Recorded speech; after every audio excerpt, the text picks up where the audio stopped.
Well guys, today I have a obviously quite broken dewalt miter saw that I found in the trash. Actually, I got bored sitting around the house like we're all stuck doing, so I drove around the block and there was this mangled mess at the curb and wow. So let's find out what's wrong with it. Alright, first off, let's unlock it, open it up.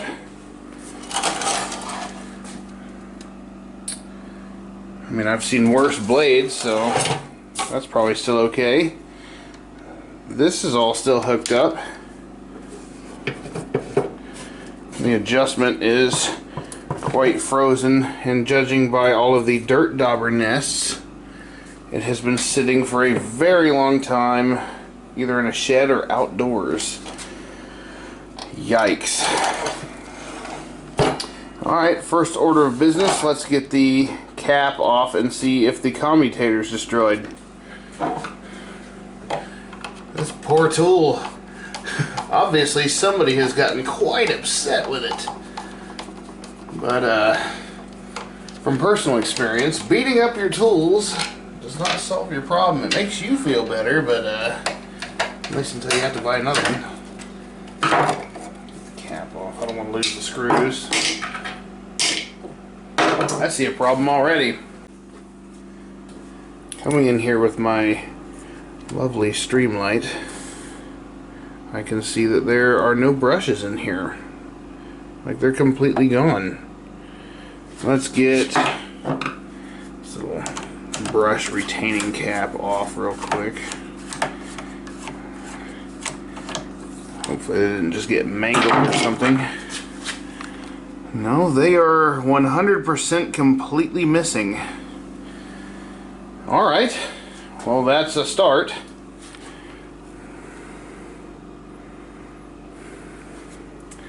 Let me rotate the blade and see what the contacts look like.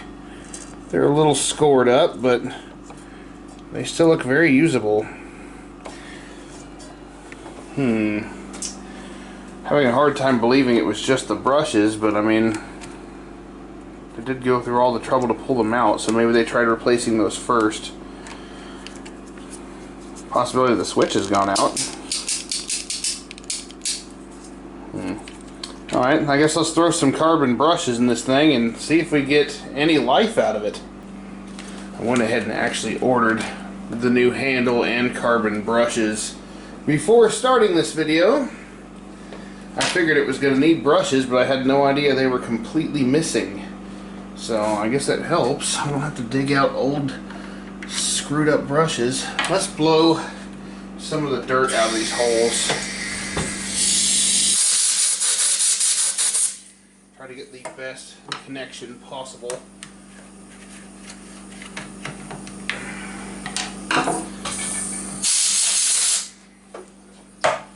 I mean, if it doesn't work, no big deal. I can just sell the parts I just bought online. But I can just hang on to them for the next project.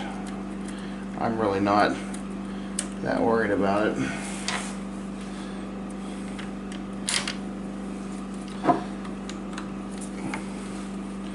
You never want to cross-thread one of these things, so you just back it off until it seems like it clicks in and tighten her up. Okay. Looks like right here is relatively safe to touch. Alright, I'm going to go ahead and plug it in.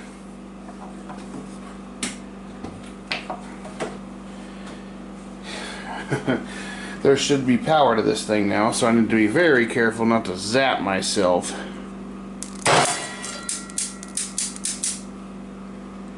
Well, that's not good. It moved for a second and then stopped.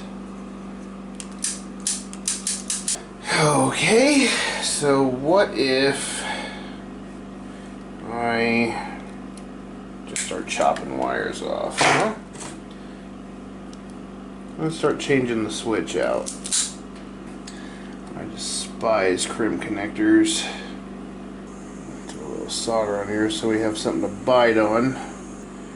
The way I look at it is so far I've spent like $55 on replacement parts, which saves me from having to buy a $300 saw. So I don't see there being a problem with trying to fix it. Just so happens the new switch actually comes with a handle, and we needed that. So, well, I may have jumped ahead a little bit. I pulled the 4 bolts out that hold the entire field winding assembly on, and I found the problem with our saw. This is probably what killed it in the first place. This is the brush holder for the back side, and if you look real close, the contact's broken. I mean, this part will straight up fall off. See, I can probably, there it is. It's blown in half.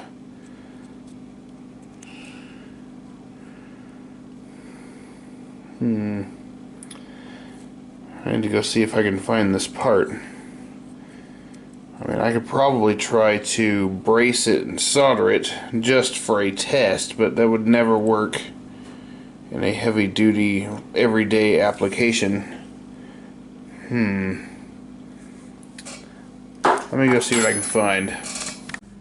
Alright, and after a very short search, I was able to find a pair of them on eBay.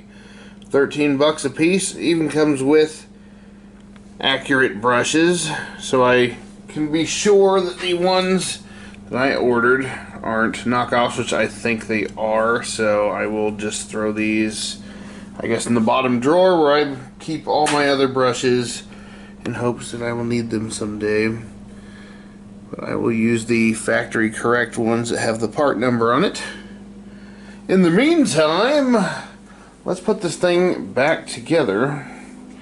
I'm going to try to bridge this.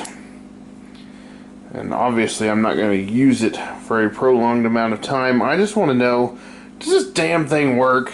I mean, I am spending a lot of time on this. I've actually gone ahead and resurfaced all the contacts. I'm probably going to blend them down just a little bit more, because you can just see a faint trace of gouging still in them. I can't really feel it with my nail, but you can still barely see it. I'll dress all that down, and we'll get started fixing this thing. Alright, I do not recommend anyone trying to do this at home. This is merely as a science experiment, just to see, does this motor work? Because if I have to replace that whole dang armature, this thing is pretty beat. It is really beat. Okay. That looks bridged to me, even if it only works for a second. It is one piece again, and very hot. Alright, well, I guess it's time to see if I was right. Obviously it's not going to work as it was. So we now have power. I need to be careful of the switch. Oh, dude, yes.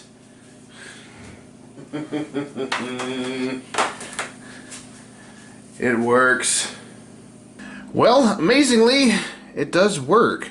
So I'm going to wait for the new brush holders to come in, and then in the meantime I will try to find all of the hardware to put it back together, because they didn't throw out the hardware with it. So I need to find screws that will hold the new handle down.